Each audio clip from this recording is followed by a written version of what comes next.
Il y a un mensonge que l'on nous répète depuis notre plus jeune âge, celui qui dit que la seule manière de gagner de l'argent, c'est de faire de bonnes études, d'obtenir un bon diplôme et d'aller postuler pour un travail dans une entreprise dans laquelle on restera toute notre vie. En effet, cela nous permettra de faire un emprunt immobilier afin d'acquérir notre résidence principale qui au final nous obligera à rembourser la moitié de notre salaire chaque mois dans le cadre de l'emprunt immobilier et ce sur 25 ans, soit quasiment un quart de notre vie. Et en restant fidèle à cette entreprise, on gagnera juste assez d'argent pour espérer avoir une retraite modeste à l'âge de 67 ans, âge auquel on est censé pouvoir commencer à profiter de la vie. Donc est-ce que tu penses que c'est normal? Est-ce que c'est le chemin que toi-même tu as choisi d'emprunter jusqu'à présent? Si la réponse est oui, c'est que tu es dans la matrice, c'est-à-dire un système préconçu pour te faire rester le plus longtemps possible afin de la faire perdurer.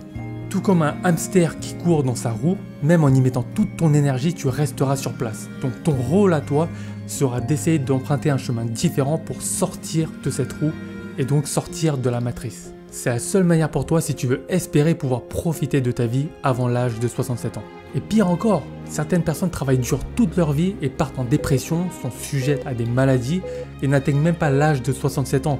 Autrement dit, tu as travaillé dur toute ta vie pour espérer pouvoir profiter de ta vie à l'âge de 67 ans, mais au final, tu pars en dépression, tu es sujet à des maladies et tu meurs avant même d'atteindre l'âge des 67 ans. Résultat, tu n'as jamais profité de ta vie.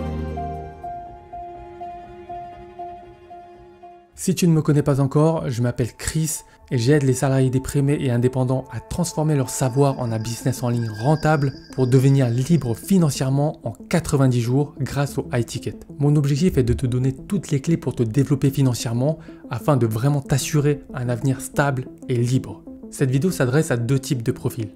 Profil numéro 1, tu es indépendant, coach ou consultant. Tu échanges ton temps contre de l'argent. Tes revenus sont irréguliers. Tu as du mal à trouver de nouveaux clients, tu travailles beaucoup et n'arrives pas à te dégager du temps libre. Profil numéro 2, tu es salarié. Tu es déprimé, tu manques de considération, tu subis la pression de ta hiérarchie, tu n'obtiens pas l'évolution de carrière que tu mérites, tu n'as pas de temps à consacrer à ta famille. Si c'est le cas, si tu es dans l'une des deux situations, tu dois agir maintenant. Notre temps sur Terre est limité, on n'a qu'une seule vie. Donc il est de ton devoir et de ta responsabilité de tout faire pour changer ça. La bonne nouvelle, c'est que cette vidéo va t'aider à sortir de la matrice, parce que j'étais moi-même dans cette situation. Et après de nombreuses difficultés et de nombreux échecs, j'ai pu en sortir. Donc s'il y a bien une chose que tu ne devrais absolument pas négliger dans la construction de ta liberté, c'est tout simplement le fait de générer des revenus passifs. J'ai moi-même aujourd'hui plusieurs sources de revenus passifs qui font que même si je ne travaille pas, je perçois des revenus. Donc reste bien jusqu'à la fin de la vidéo parce que je vais te donner le plan d'action ultime pour générer des revenus passifs le plus rapidement possible et dans les règles de l'art. Alors tout d'abord, qu'est-ce qu'un revenu passif? Un revenu passif, c'est une forme de revenu qui est décorrélée de ton temps de travail. Autrement dit, tu gagnes de l'argent même sans travailler. Par contre, attention, la mise en place d'un revenu passif nécessite l'un des deux éléments suivants, le temps ou l'argent. Dans le cadre du temps, effectivement, il y aura un travail de mise en place à faire, c'est-à-dire que tu ne pourras pas claquer des doigts pour faire apparaître ce revenu passif. Tu vas devoir bosser énormément, mettre beaucoup de ton temps et de ton énergie afin de mettre en place ce revenu passif. De l'autre côté, si tu n'as pas beaucoup de temps à consacrer, tu as d'autres types de sources de revenus qui te permettent justement de bénéficier de ces revenus sans avoir à y mettre beaucoup de temps, mais en revanche, tu dois avoir un capital de départ important. C'est-à-dire que tu dois pouvoir injecter de l'argent dès le départ. Et plus ce montant est important, plus tes revenus passifs le seront également. Donc c'est sur ces deux bases-là que je vais évaluer les prochaines idées de revenus passifs, le temps et l'argent, afin que tu puisses savoir exactement quel type de revenu passif correspond le mieux à ta situation. Il est également important de souligner une chose.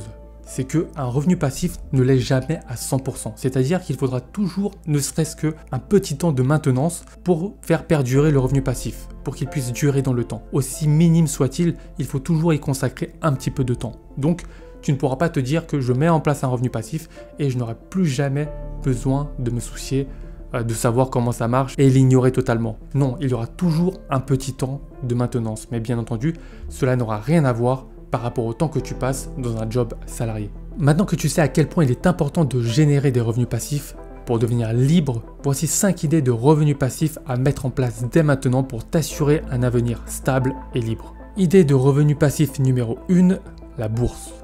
Investir en bourse est extrêmement efficace.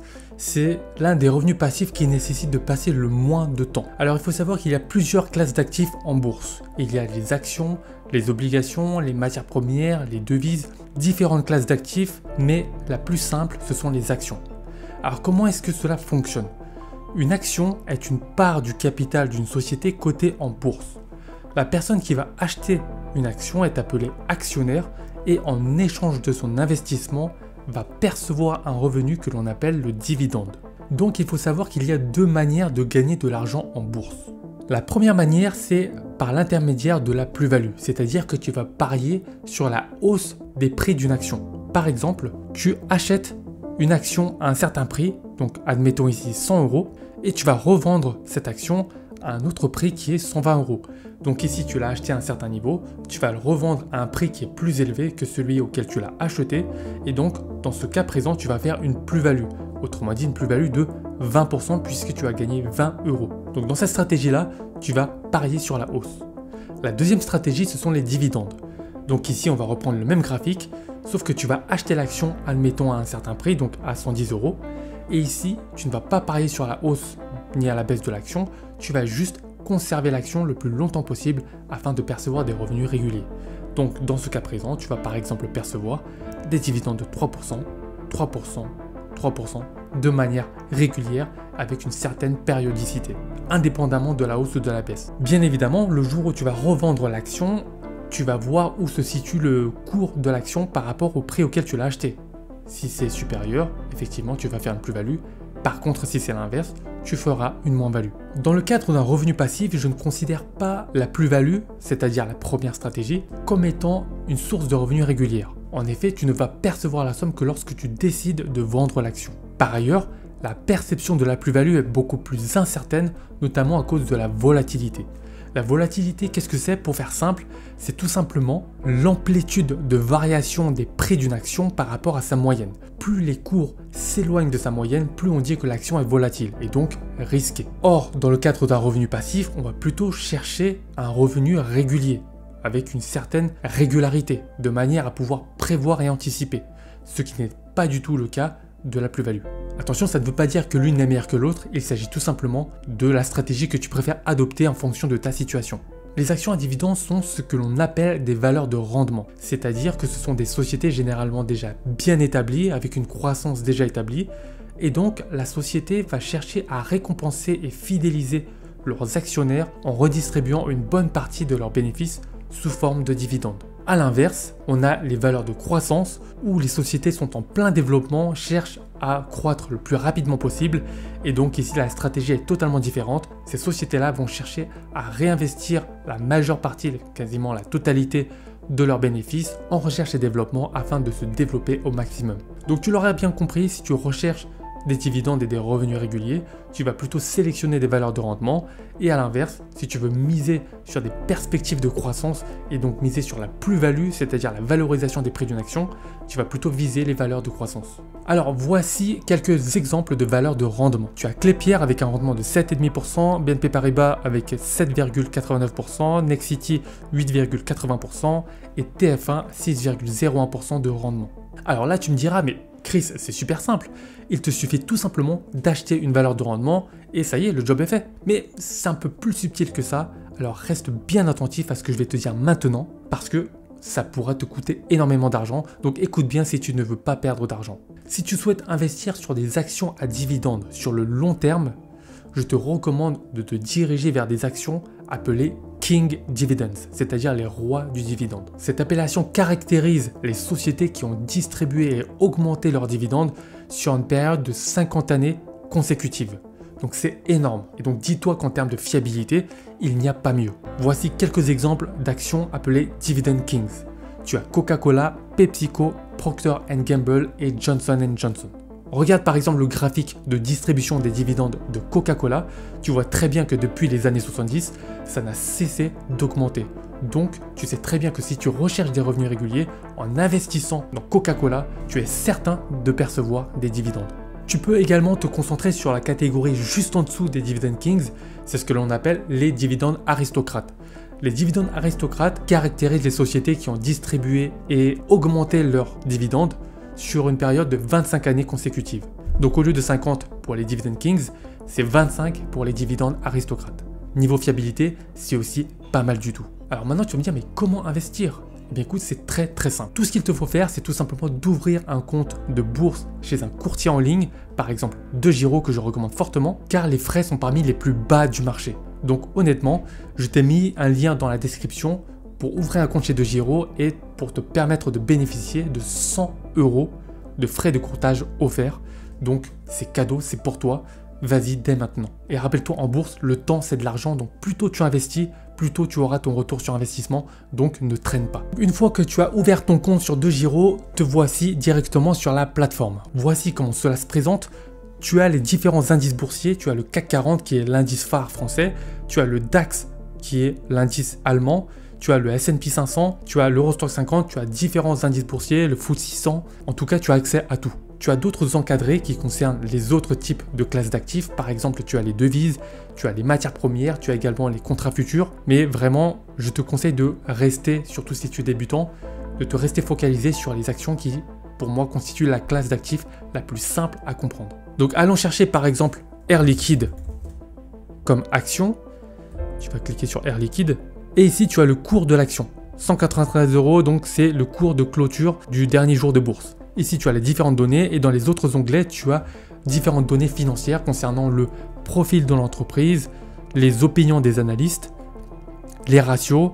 Par exemple, opinions des analystes, tu as tout vraiment, le compte de résultat, le bilan, les prévisions sur les années suivantes. Donc, tu peux aussi bien faire de l'analyse technique, c'est-à-dire analyse de graphiques pour prédire l'évolution des cours de bourse, ou faire de l'analyse fondamentale, c'est-à-dire te baser sur les éléments chiffrés et financiers et les ratios de l'entreprise afin de prévoir comment va évoluer la société et donc voir si tu es enclin ou non à investir sur ce type d'action, si elle va être amenée à se valoriser dans le temps.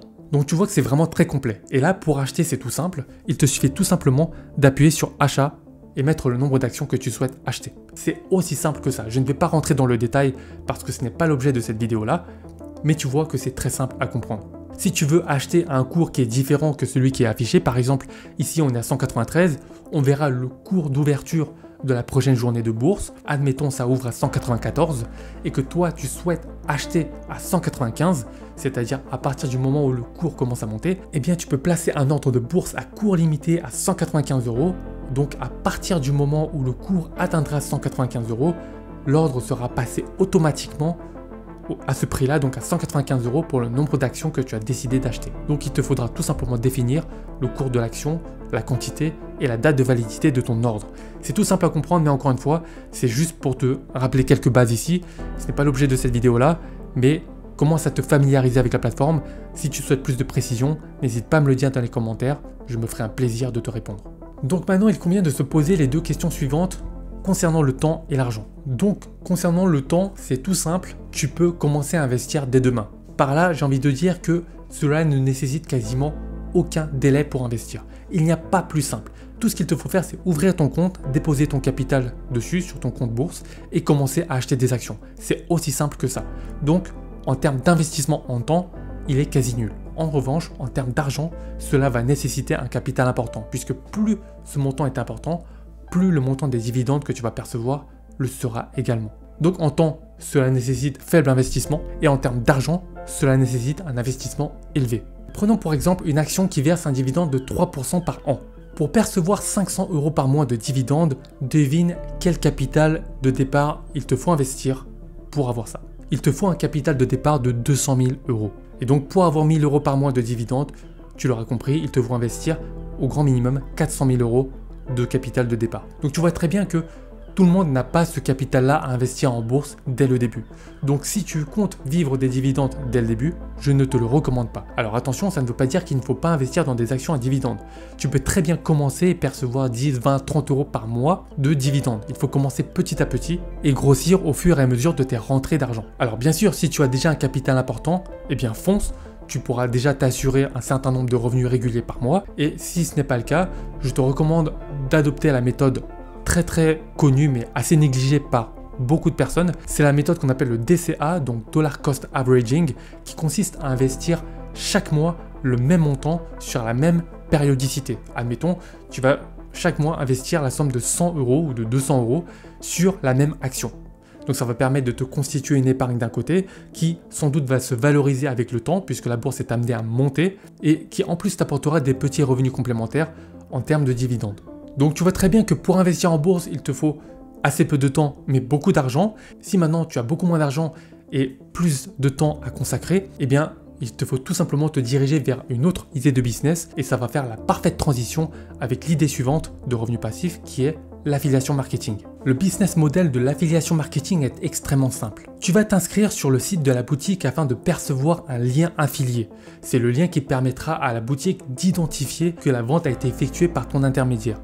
Donc tu vas t'inscrire sur le site de la boutique en ligne et en contrepartie, tu vas avoir un lien affilié. Ce lien affilié, tu vas le promouvoir auprès d'une communauté que tu auras au préalable créée ou alors que tu vas créer tout simplement. Et la communauté, si elle est intéressée, elle va acheter directement ce produit-là par l'intermédiaire de ton lien affilié. Donc la boutique va recevoir le paiement et donc va s'occuper de l'expédition et la livraison du produit au client. À ce moment-là, à partir du moment où le client a été livré, la boutique va te reverser une partie en commission, c'est-à-dire un pourcentage de la vente en commission, car elle sait que la vente a été effectuée par ton intermédiaire. Donc tu vois, le business model de l'affiliation marketing est extrêmement simple à comprendre. Ici donc la stratégie pour toi serait de multiplier le nombre de produits que tu proposes en affiliation afin donc d'augmenter tes revenus potentiels. Donc le gros avantage de l'affiliation, c'est que tu n'as pas besoin de t'occuper de toute la partie stockage, logistique, expédition, livraison. Tu ne t'occupes pas de tout ça. Toi, tout ce que tu fais, c'est la partie vente, la partie marketing. En tant qu'affilié, tu peux vendre deux types de produits. Les produits numériques ou les produits physiques. Les produits numériques proposent des commissions plus élevées parce que tu l'auras compris, il n'y a pas besoin de dépenser plus par rapport au nombre de ventes supplémentaires. Que tu vendes un produit ou 20 produits, cela ne va pas engendrer des coûts d'achat supplémentaires. Tu ne vas pas acheter plus de produits pour vendre en plus. C'est des produits totalement digitalisés, donc que tu vendes à une personne ou 100 personnes, ce sera exactement le même coût de revient. En revanche, pour les produits physiques, il y a un coût d'achat à prendre en compte. Que tu vendes un produit ou 20 produits, il n'y aura pas le même nombre de produits à acheter. Donc très généralement, tu as des commissions beaucoup plus faibles pour les produits physiques. Alors attention, cependant, il y a une petite astuce avec les produits physiques, c'est tout simplement le fait de nouer des partenariats avec les boutiques physiques. Laisse-moi t'expliquer ça, tu vas voir, c'est très simple à comprendre. L'objectif pour toi, ce serait d'aller voir aux alentours de là où tu habites, par exemple, on va dire dans un magasin de sport, et tu vas leur proposer un partenariat, soit tu vas leur proposer des clients, et si une vente se fait, toi tu vas percevoir une commission de leur part. Soit tu vas avoir un lien avec un code promo, c'est-à-dire que les gens qui vont acheter les produits de cette boutique par l'intermédiaire de leur site internet, ces clients vont être facilement identifiables et on va savoir que ces clients viennent par ton intermédiaire puisqu'ils ont utilisé ton code promo ou ton lien affilié par exemple, ou alors ils vont venir directement acheter en boutique en disant ton nom ou en disant un autre code promo par exemple. À ce moment-là, tout le monde est gagnant. Le client va avoir une petite réduction pour acheter ce produit, toi tu vas percevoir une commission parce que tu as fait l'intermédiaire et la boutique est contente parce qu'elle a fait une vente. Donc tout le monde est gagnant-gagnant dans l'histoire, donc il n'y a pas de raison que la personne refuse, sauf si bien évidemment la prise de décision se fait au-dessus et voilà, c'est là où ça peut être compliqué, mais le plus simple en fait c'est lorsqu'il y a une petite boutique où tu vois directement le propriétaire de la boutique, d'accord? Ça ne pourra pas se mettre en place dans les grandes chaînes de distribution par exemple, ce n'est pas possible. J'ai un ami qui avait appliqué cette technique pour des planches et des accessoires de skateboard, il avait littéralement cartonné. Vu le nombre de commissions qu'il percevait, c'est dingue. Donc le plus efficace en termes d'affiliation, encore une fois, c'est de nouer des partenariats avec des boutiques physiques ou alors de rester purement sur le net, mais pour des produits digitalisés. Donc on en vient maintenant aux deux questions à se poser, c'est-à-dire le temps et l'argent. Est-ce que ce revenu passif nécessite du temps pour sa mise en place? Et bien effectivement oui, il va falloir consacrer beaucoup de temps pour commencer à créer du contenu autour des produits que tu souhaites commercialiser, mais également pour te constituer une audience et une audience qualifiée. Bâtir également ton autorité afin d'inspirer la confiance auprès de ton audience puisque la confiance fait vendre. Sans confiance, tu ne vendras aucun produit. Donc cela va demander beaucoup de temps dans la mise en place de ce revenu passif et une fois qu'il est mis en place, effectivement, il ne te restera qu'à l'alimenter petit à petit pour générer du trafic et pour toujours que ton audience commande directement les produits par ton intermédiaire. Donc le temps, il est élevé. Concernant l'argent, en revanche, c'est faible. Pourquoi? Parce que tu n'as pas besoin d'injecter de l'argent, tu n'as pas besoin de capital de départ pour lancer cette activité. Tout ce qu'il te faut, c'est du temps. Trouver les bons produits à commercialiser, créer du contenu autour de ça, trouver la bonne audience, qualifier l'audience et convertir ses prospects en clients, tout simplement. Idée de revenu passif numéro 3, investir dans l'immobilier. L'investissement locatif consiste à acquérir un bien immobilier dans le but de le louer et de gagner de l'argent en percevant des revenus réguliers sous forme de loyer. Donc ça peut être une excellente idée pour faire fructifier ton argent et te garantir un revenu passif. Les gros avantages de l'investissement immobilier sont les revenus récurrents, notamment sous forme de loyer. Tu vas percevoir des loyers de manière mensuelle, donc c'est prédictible et tu sais déjà sur un an combien tu vas percevoir en termes de revenus. Donc ça, c'est la grande force de l'investissement locatif, vraiment la prédictibilité dans la perception des revenus que tu auras dans l'année à venir. Avantage numéro 2, appréciation de la valeur du bien. Là, encore une fois, le marché immobilier, historiquement, tend à monter. Il y a des années très légèrement baissières, mais sur le long terme, ça monte. Donc quand tu achètes un bien immobilier, placé dans une bonne zone, l'immobilier va se valoriser. Donc tu vas acheter à un certain prix et tu vas revendre à un autre prix plus élevé. Donc le bien prend de la valeur. Donc tu vas placer ton argent dans la pierre et tu vas le revendre à un prix plus élevé. En général, cette valorisation est supérieure au prix de l'inflation. L'inflation, c'est la hausse généralisée et continue des prix qui tourne en général entre 3 et 5%. Dernièrement, c'est 5% plutôt. Donc chaque année, si tu ne fais rien et que tu laisses ton argent sur ton compte bancaire, tu perds 5% en valeur. Ça ne se vaut pas sur ton compte bancaire parce que tu peux te dire ah bah 100 euros, j'ai toujours 100 euros. Mais dans la pratique, avec l'augmentation générale des prix, de la nourriture, de l'essence, ça commence à se sentir maintenant, les gens sont de plus en plus conscients. Mais 100 euros, aujourd'hui, tu achètes beaucoup moins de choses que 100 euros il y a 5 ans. D'accord? Parce que l'inflation est plus élevée. Donc l'impact de l'inflation est réel, même si sur ton compte bancaire, il y a toujours le même chiffre. Il faut chercher des solutions de placement alternatives afin de pouvoir valoriser ton capital et contrer l'inflation. Donc là, par exemple, je t'ai mis l'évolution du prix de l'immobilier à Paris. Tu peux regarder depuis les années 85, ça a monté jusqu'aux années 90, ça a très légèrement baissé jusqu'aux années 95, 96, 97, et ensuite, ça a remonté, tu vois. Ça a remonté très fortement, et donc, sur le long terme, l'immobilier tend à monter. Et là, tu vas me dire, mais c'est normal, parce que c'est Paris, c'est une ville patrimoniale, donc c'est normal que ça monte. Eh bien, j'ai pris un autre exemple, d'accord? Par exemple, la ville de Poitiers. Eh bien, tu vois que c'est la même chose. Sur le long terme, le marché immobilier monte. Avantage numéro 3, diversification du portefeuille. Lorsque tu investis dans différentes activités, lorsque tu commences à investir, il ne faut jamais mettre tous ces œufs dans le même panier. Si tu investis en bourse, c'est bien d'avoir une partie de ton portefeuille dans l'immobilier. Il faut toujours varier ses investissements parce que quand tu auras un problème grave dans un domaine particulier de tes investissements, ça sera rattrapé par l'autre partie. Donc très important de diversifier son portefeuille. Avantage numéro 4, l'effet de levier. Ça aussi très important, c'est ce qu'on appelle l'effet de levier bancaire. C'est-à-dire que pour acheter un bien immobilier, je te déconseille au plus haut point, même si tu en as la capacité, d'acheter un bien en cash. Il faut passer par le levier bancaire, c'est-à-dire passer par un crédit immobilier. Pourquoi? Parce que généralement, le taux du crédit immobilier est beaucoup plus faible que la rentabilité que tu vas en tirer, d'une part, et d'autre part, c'est le locataire qui va rembourser ton crédit immobilier. Donc admettons, tu vas subir ce qu'on appelle le coût d'opportunité, c'est-à-dire le coût que tu vas subir en investissant dans un projet plutôt qu'un autre. On va prendre un exemple tout simple. Tu vas faire un crédit immobilier au taux de 2% par exemple, et tu as calculé la rentabilité en termes de loyer pour ton bien immobilier, ça va être autour de 5, 6, 7%. Par exemple, c'est purement arbitraire que je te donne ces chiffres. Si tu fais de la location saisonnière, c'est beaucoup plus élevé. Tu vas rembourser ton crédit à un certain taux, assez bas, et tu vas percevoir un rendement beaucoup plus élevé. Le différentiel des deux, c'est ce que tu gagnes.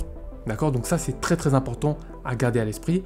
Alors que si tu avais tout mis en cash, eh bien cet argent-là, tu aurais pu l'investir dans une autre solution de placement par exemple. Et puis en plus, comme je te l'ai dit, c'est le locataire qui remboursera ton loyer. Si tu as fait les bons calculs et que tu as acheté correctement, le loyer est censé couvrir toutes les charges.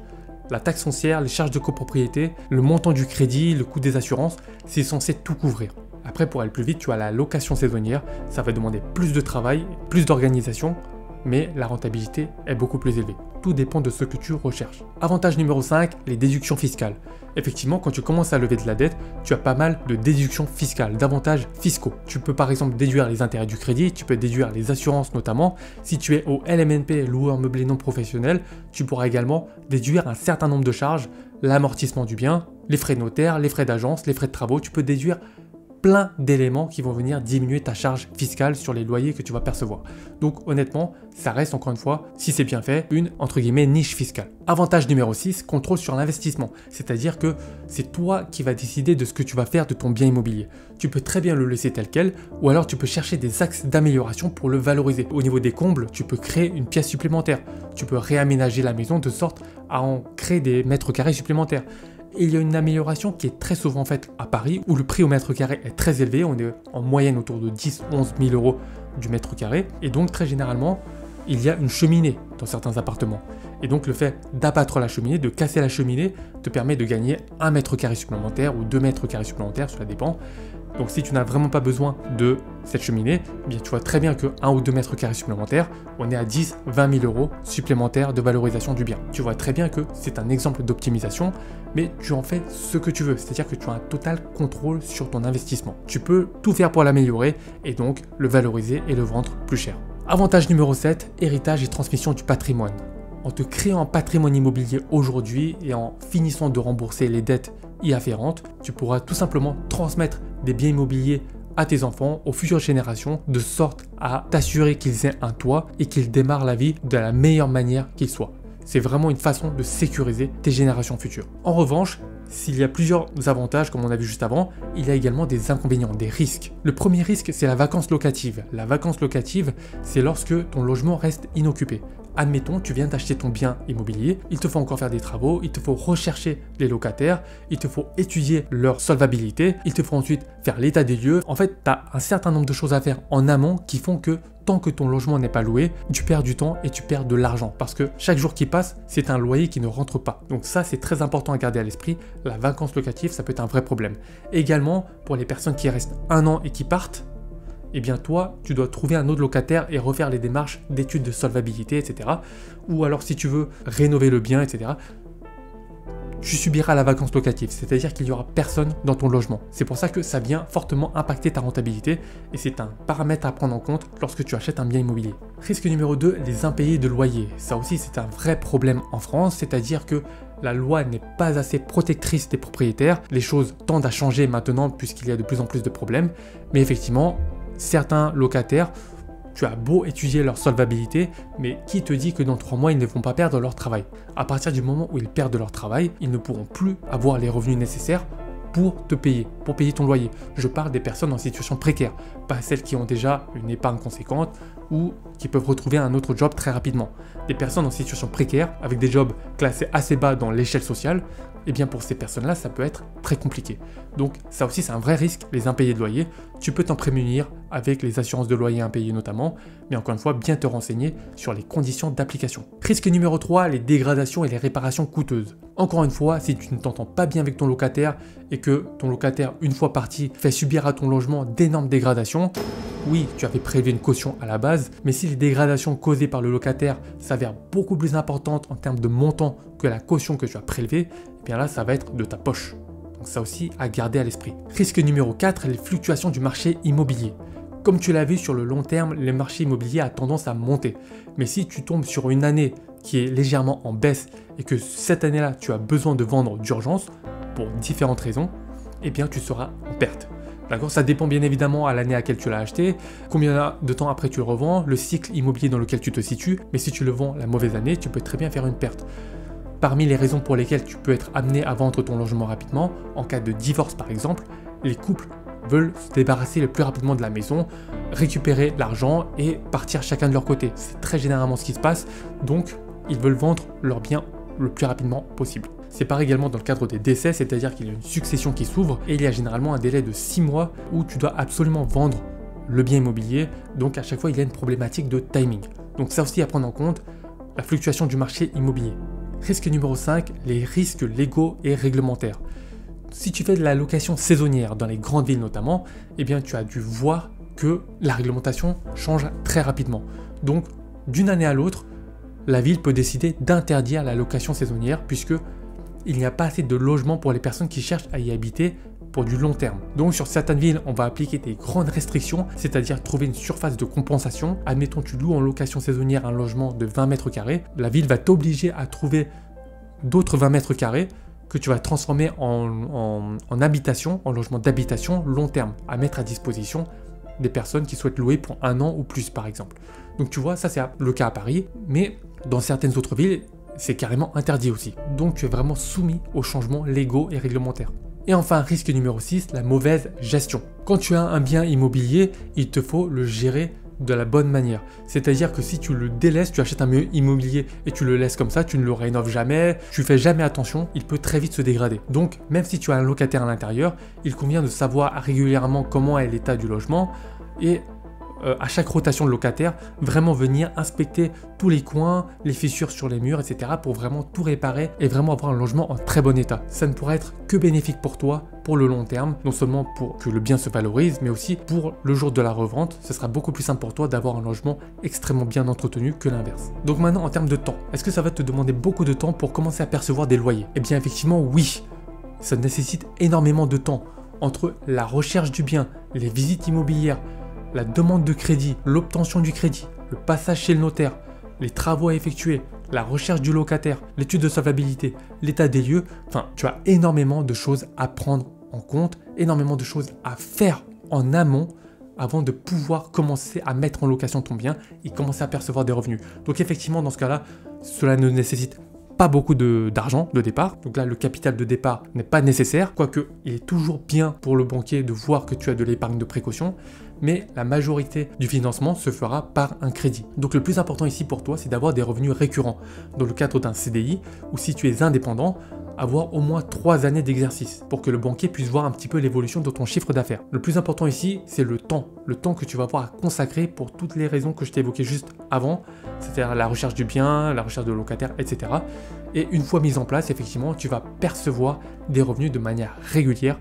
Donc ce n'est qu'après la mise en place que tu auras juste un temps de maintenance et de travaux, et cela requerra beaucoup moins de temps. Si tu n'as vraiment pas envie de te prendre la tête avec la gestion du bien immobilier, la recherche et tout ce qui s'ensuit, comme je l'ai cité précédemment, tu as une alternative. Et ça fait la parfaite transition avec l'idée de revenu passif numéro 4, qui est d'investir dans des placements financiers relatifs à l'immobilier et notamment les SCPI. Une SCPI, qu'est-ce que c'est? L'investissement en SCPI ou société civile de placement immobilier consiste à acquérir des parts dans une société qui gère un portefeuille immobilier diversifié. Autrement dit, tu vas acheter des parts dans une SCPI et cette structure-là va investir dans de l'immobilier, dans différents types d'immobilier, du résidentiel, de l'immobilier de bureau, de l'immobilier commercial, dans des résidences-services, dans différents types d'immobilier, va percevoir des revenus et va gérer tout le bien, d'accord? Va s'occuper de la recherche de biens, la gestion au quotidien et va collecter les loyers. Et toi, en contrepartie de ton investissement dans cette structure, tu vas percevoir un revenu, donc qui peut être l'équivalent des loyers. Donc là, encore une fois, les revenus que tu vas percevoir seront proportionnels au montant que tu as investi. Plus ce montant est important, plus les revenus, les loyers que tu vas percevoir seront importants. La SCPI a plusieurs missions. La première mission, c'est tout d'abord d'acquérir des biens immobiliers. Ensuite, de rechercher des locataires, d'établir l'état des lieux, de s'acquitter des charges, d'effectuer les travaux et de récupérer les loyers, puis en reverser une grande partie aux associés, c'est-à-dire aux personnes qui ont investi. Donc là, on va juste voir un exemple avec un simulateur d'investissement dans des SCPI, c'est juste pour voir grossièrement un petit peu ce que ça donne en termes de rentabilité. Donc tu as ce site internet par exemple, tu en as plein d'autres, hein. Sur internet tu pourras trouver simulateur investissement SCPI, tu peux trouver ça n'importe où. Donc là, admettons tu vas investir 10 000 euros sur 10 ans, donc une tranche marginale d'imposition de 30% on va dire. Et là tu vois très bien qu'en termes de revenus nets, tu vas percevoir 36 euros par mois. Donc ça c'est 36 euros par mois de revenus totalement passifs. Donc ça c'est pour un taux de rendement de 4,5%. 4,5% c'est vraiment la moyenne des SCPI. Il y en a qui sont moins bien rémunérés, d'autres qui sont beaucoup mieux rémunérés. C'est la moyenne, 4,5% c'est vraiment la moyenne. Donc là en net, tu as bien vu en net par mois tu as 36 euros. Tu vois c'est pas énorme mais c'est toujours des revenus en plus. Et encore une fois c'est dans le cadre de la diversification de tes investissements. Si tu as déjà de l'investissement immobilier, eh bien tu peux chercher une solution de placement pour avoir un placement dans l'immobilier, mais toi tu vas totalement déléguer ça, tu vois. Ici tu n'as rien à faire. Dans le cadre de l'immobilier, normalement tu dois tout gérer. Ici tu délègues tout à la SCPI. C'est la SCPI qui s'occupe de la recherche de biens, de la gestion du bien, du paiement des charges, de la collecte des loyers, et le risque est vraiment dilué. Pourquoi? Parce que les SCPI ont énormément dans leur portefeuille d'immeubles différents avec des locataires différents. Donc s'il y a un locataire qui ne paye pas, il y a tout le reste qui paye. Donc en termes de risque, c'est totalement dilué. Tu es donc quasiment certain de percevoir tes loyers chaque mois. En tout cas chaque période, puisqu'il y a des SCPI qui versent trimestriellement par exemple. Alors maintenant, laisse-moi te donner une stratégie d'investissement en SCPI. Comment faire? Étape numéro 1, détermine tes objectifs. Est-ce que ton objectif c'est vraiment de percevoir des revenus de manière régulière? Dans ce cas précis, tu vas investir dans des SCPI de rendement, c'est-à-dire que sur le même principe que les valeurs de rendement que j'ai évoquées avant, le but des SCPI de rendement c'est de te reverser le revenu, d'accord? Te reverser une bonne partie des loyers. Ou au contraire, tu veux que ton investissement se valorise dans le temps, c'est-à-dire que les parts que tu vas acheter vont se valoriser. Dans ces cas-là, tu vas plutôt te diriger vers les SCPI de capitalisation, c'est-à-dire que tous les loyers récupérés par la SCPI vont être réinvestis pour augmenter la valeur de la part. Donc toi, sur ton compte bancaire, tu ne vas pas percevoir les loyers, mais le montant de la part va augmenter. Donc c'est comme si tu investissais dans un bien immobilier, tu achetais un immeuble et l'immeuble prend de la valeur dans le temps. Et bien ici, c'est le même principe. Tu vois, donc ça dépend de ton objectif. Encore une fois, étape numéro 1, détermine tes objectifs. Étape numéro 2, sélectionne des SCPI diversifiés. Comme je te l'ai dit, il y a des SCPI qui sont très concentrés sur un type d'actif, sur un type d'immeuble, mais le mieux pour toi, c'est de diversifier le risque. Donc il y a des SCPI qui investissent dans des immeubles de bureaux, des immeubles résidentiels, des immeubles commerciaux, dans différents types d'immobilier. Et toi, le but, c'est de diversifier au maximum. Étape numéro 3, étudie la performance passée. Là, encore une fois, pour juger de la fiabilité d'une SCPI, de la SCPI dans laquelle tu vas investir, il faut voir ce qu'il y a eu dans le passé. Bien évidemment, les performances passées ne préjugent pas des performances futures, mais elles te donnent en tout cas une excellente indication. C'est mieux en tout cas de voir une SCPI dont les rendements n'ont fait que monter dans le passé que l'inverse. Donc encore une fois, étudie les performances passées. Tu as pour cela différentes manières de le faire. J'y reviendrai juste après pour te montrer. Étape numéro 4, surveille les frais. Les frais sont vraiment un facteur important à prendre en compte. Tu as non seulement les frais de souscription, c'est-à-dire pour acquérir les parts, mais tu as aussi les frais de gestion qui généralement sont annuels pour tout simplement déléguer la gestion à la SCPI, puisque la SCPI va tout gérer de A à Z, tu n'as rien à faire, et donc pour cela elles doivent être rémunérées. Donc les frais de souscription correspondent en quelque sorte aux frais de notaire. Mais pour faire simple, la moitié de ces frais de souscription permettent de financer la recherche d'investissement à la société de gestion et l'autre moitié permet de rémunérer le distributeur, c'est-à-dire rémunérer l'intermédiaire qui t'a vendu le produit. Mais pour toi, ça correspond aux frais de notaire. Voici quelques exemples de SCPI avec des frais de souscription plus bas que la moyenne. Donc ici tu as le nom de la SCPI, tu as le gérant, c'est-à-dire le fonds qui gère la SCPI, et tu as les frais de souscription. Donc ici ce sont des frais plus bas que la moyenne. A l'inverse, tu as quelques exemples de SCPI dont les frais de souscription sont plus élevés que la moyenne. Tu vois aussi, on est plutôt aux alentours des 12%. Alors maintenant, je vais te montrer comment comparer les différentes SCPI afin de voir dans laquelle investir. Tu pourras comparer le niveau des frais, le niveau de rendement. Tu vas voir, c'est très complet. Donc regarde, on va prendre par exemple ce site-là qui est vraiment très bien, primealliance.com, et donc on va sélectionner différents fonds. Donc ici, on peut sélectionner 3 fonds à comparer. Si on reprenait les fonds qu'on a vus précédemment dans l'exemple, on peut prendre par exemple les 3 premiers, donc Select Invest 1, Épargne foncière et Edissimo. Select Invest 1, Épargne foncière et Edissimo. Tu vois, c'est exactement les 3 fonds que j'ai évoqués juste avant. Et là, tu vas cliquer sur Comparer, et là, c'est magnifique. Tu as toutes les données concernant ces 3 fonds. Tu peux donc comparer comme il se doit. Pour le premier fonds, donc tu vois la société de gestion, donc c'est la française. Tu vois ici qu'il s'agit de SCPI de rendement. Ici, catégorie plutôt immobilier de bureau. Ici, les frais de souscription, tu vois que le plus élevé, c'est épargne foncière. Mais tu vois aussi que c'est la plus grosse capitalisation. Donc il y a énormément ici d'actifs sous gestion. Il y a aussi une très grande collecte nette. Si tu ne sais pas ce que c'est, tu as le petit point d'interrogation ici. Donc je t'invite vraiment à cliquer dessus afin de savoir exactement ce dont il s'agit. Tu as le nombre d'associés, le nombre de parts, le taux de distribution instantané. Donc là, tu as le rendement par exemple. Tu vois 4,43%, donc c'est la meilleure rémunération épargne foncière, mais c'est relativement équivalent. Tu as également le prix de la part, donc si tu veux acheter de l'épargne foncière, il faut dépenser 835 € la part. Donc si tu veux acheter 5 parts, c'est 5 fois 835 €, auquel il faudra bien entendu ajouter les frais de souscription.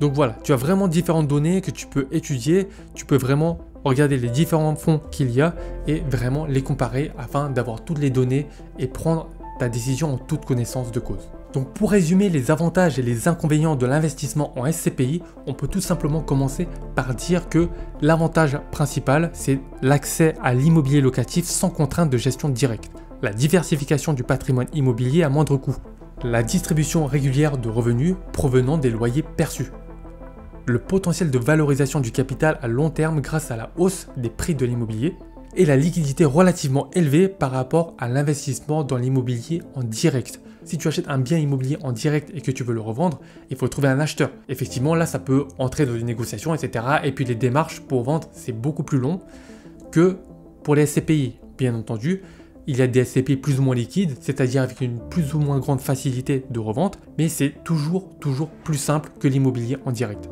Toujours. Maintenant, on a les inconvénients d'investir en SCPI. Risque de perte en capital en cas de baisse des valeurs mobilières, dépendance à la performance du marché immobilier et du secteur économique, frais de gestion et autres frais pouvant réduire le rendement, moins de contrôle sur la gestion des actifs par rapport à l'investissement direct. Comme je te l'ai dit, tu auras moins de contrôle pour valoriser le bien immobilier. Parce que rappelle-toi, tu investis en direct dans un immeuble, tu peux le valoriser, faire des travaux, l'enjoliver pour vraiment mieux l'isoler, le valoriser et donc le revendre à un prix plus cher. Ici, tu investis dans des SCPI et tu fais totalement confiance à la société de gestion et toi donc tu n'as pas de contrôle dessus. Maintenant, on en vient à la question du temps et de l'argent. Est-ce qu'il te faut du temps pour commencer à percevoir les loyers de la SCPI? Eh bien non, ça peut être très rapide. Donc en termes de temps, c'est faible. Il te suffit tout simplement d'acheter des parts dans la SCPI et après collecte des loyers, la SCPI te reverse directement les loyers. En termes d'argent, effectivement, c'est élevé puisque plus le montant que tu mets est important, plus les revenus que tu vas percevoir dans le cadre des loyers seront importants, comme je te l'ai montré directement sur la simulation juste précédemment. Donc encore une fois, cela nécessite un capital important. Tu as vu que pour la plupart des idées de revenus passifs, cela nécessite quand même un capital de départ. Certains nécessitent du temps, d'autres du capital, mais très généralement, si tu veux optimiser au mieux les revenus passifs, il te faut toujours un capital de départ. Et quel est le meilleur moyen de te constituer un capital de départ important?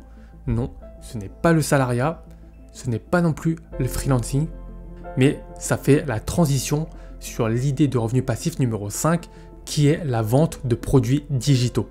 La vente de produits digitaux consiste à créer un business en ligne afin de vendre des produits sous forme numérique, que ce soit sous forme d'un e-book, d'un audio ou d'une vidéo par exemple. Ces produits sont généralement téléchargeables ou consultables directement après l'achat. Et donc tu l'auras compris, ça élimine par la même occasion tout ce qui est frais de distribution et de production comme dans le cadre d'un produit physique. Les produits digitaux peuvent être en quelque sorte un revenu passif, notamment une fois que l'activité est mise en place. Notamment dans le sens où ça va demander beaucoup moins de temps de maintenance. Admettons, tu crées un e-book, une recette de cuisine par exemple hyper diététique, tu donnes tous tes secrets à l'intérieur et tu vends cet e-book, admettons, on va dire 50 €.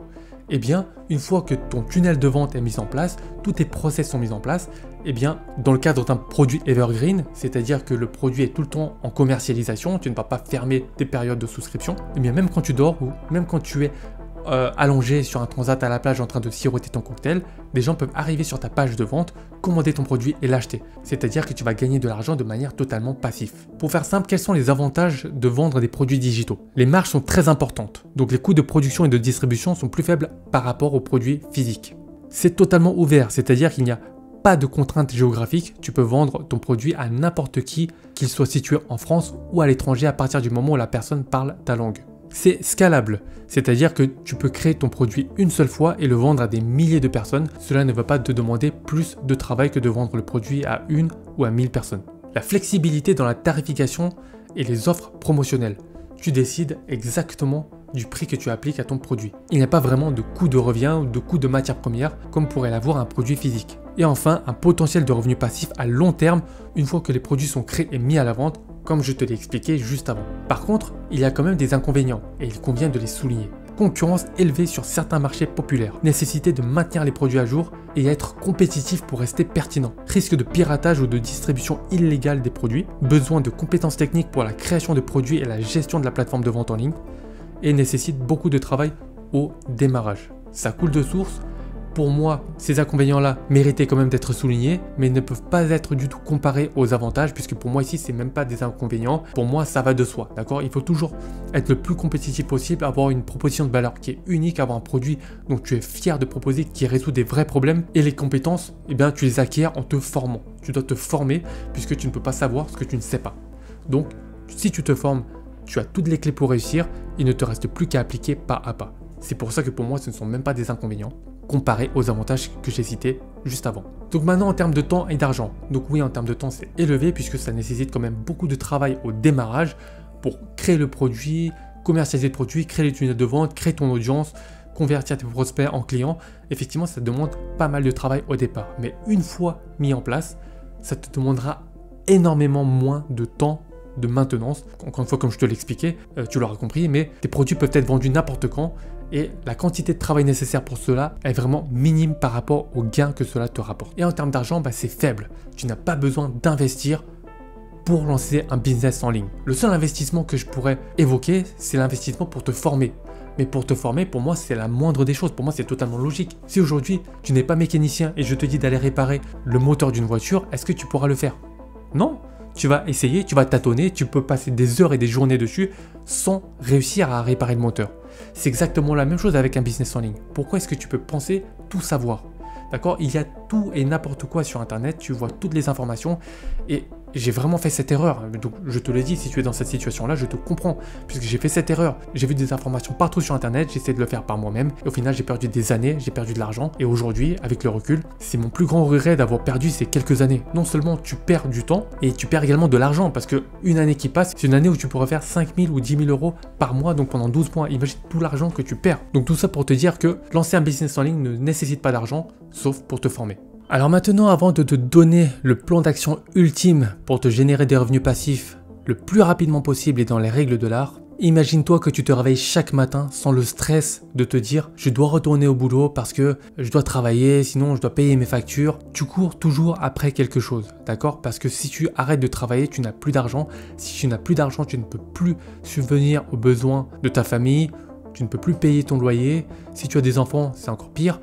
Mais imagine-toi demain te réveiller sans ce stress-là, en te disant mais à la fin du mois, j'ai un autre revenu qui tombe, quoi que je fasse, où que je sois. C'est un peu comme recevoir un cadeau tous les jours sans se tuer à la tâche. Tu commences vraiment ta journée zen et tu peux vraiment vaquer à tes occupations pour t'occuper de toi-même ou de tes proches. Imagine que tu peux partir en vacances à n'importe quel moment, sans demander l'autorisation à personne.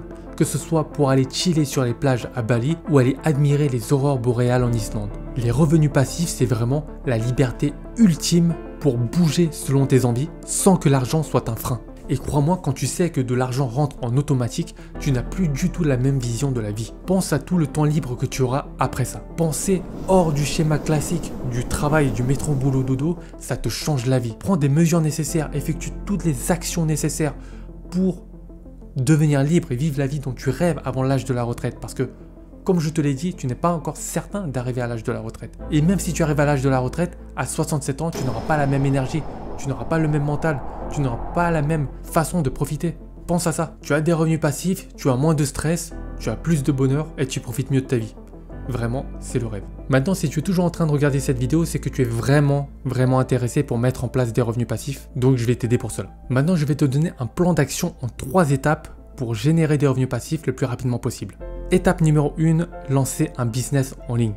Comme je te l'ai dit et je le répète, lancer un business en ligne est le meilleur moyen de te créer un capital de départ important. Les produits digitaux vont littéralement te permettre de devenir libre financièrement. Donc avec l'argent massif que tu vas générer, tu vas en mettre une partie en épargne de précaution pour faire face aux coups durs et l'argent qui reste, tu vas l'utiliser pour l'investir dans d'autres sources qui vont te rapporter des revenus passifs. En parallèle, lorsque tu auras atteint un certain niveau de chiffre d'affaires, tu pourras utiliser une partie de l'argent pour déléguer les différentes tâches, le closer, le setter, le montage des vidéos pour ta création de contenu. Tu pourras déléguer un certain nombre de tâches, ce qui fait que les produits digitaux, ce business en ligne, deviendra en lui-même une sorte de revenu passif pour toi.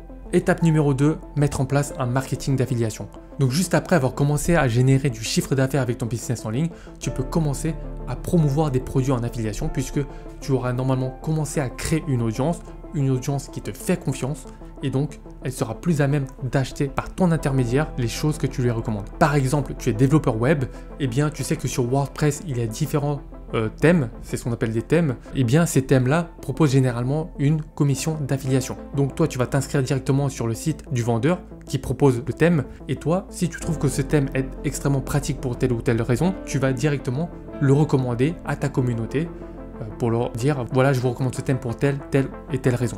S'il y a vraiment un intérêt pour ton audience, elle va directement acheter par ton intermédiaire et toi, tu vas percevoir une commission, ce qui fait un revenu passif supplémentaire pour toi.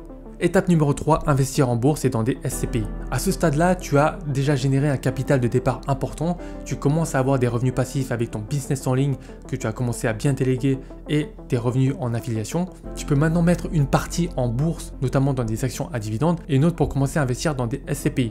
Une fois que tu auras atteint 3 années d'exercice, tu pourras diversifier et acquérir des vrais biens immobiliers par l'intermédiaire du crédit bancaire, par exemple. Si tu as toujours ton salaire actuellement, eh bien, garde-le et crée ton business en ligne en parallèle. Crois-moi, c'est largement faisable, c'est ce que j'ai fait à titre personnel. Et donc, après avoir lancé ton business en ligne, je dis bien après, d'accord? Après avoir commencé à générer des revenus avec ton business en ligne, tu vas utiliser les revenus que tu as dans ton CDI pour faire un emprunt bancaire. Et c'est sur cette base-là que tu vas acheter un bien immobilier. Je dis bien après avoir lancé ton business en ligne. C'est très très important de te concentrer sur un aspect à la fois. Si tu veux te diviser et faire tout en même temps, tu ne vas rien faire du tout. Je te le dis d'expérience, donc tu peux me croire. Encore une fois, tout ce que je t'ai dit en termes d'investissement en bourse, je ne t'ai pas conseillé d'actifs ou d'actions précises en particulier, mais je tiens à te le préciser quand même, petit disclaimer. Tout ça, c'est très réglementé, d'accord? C'est basé sur mon expérience et ça ne concerne que mon opinion. Je te donne mon avis, je te dis ce que je pense et à toi de faire ce que tu souhaites. Libre à toi de faire ce que tu veux, de suivre ou non mes recommandations. Donc, il ne s'agit pas de conseils financiers, il s'agit tout simplement de mon avis. Donc voilà, tu l'as compris, la première étape qu'il te faut faire, c'est vraiment de lancer un business en ligne. C'est vraiment la clé qui va commencer à bâtir ton indépendance financière. Mais si tu n'as aucune idée de quel business en ligne lancer, comment le lancer, quelles sont les étapes à suivre pour créer un business en ligne rentable, eh bien pour cela, j'ai créé une formation totalement gratuite que je te mets à disposition où je te montre vraiment quel est le meilleur business en ligne aujourd'hui à lancer dès maintenant pour devenir libre financièrement, géographiquement et temporellement en 90 jours.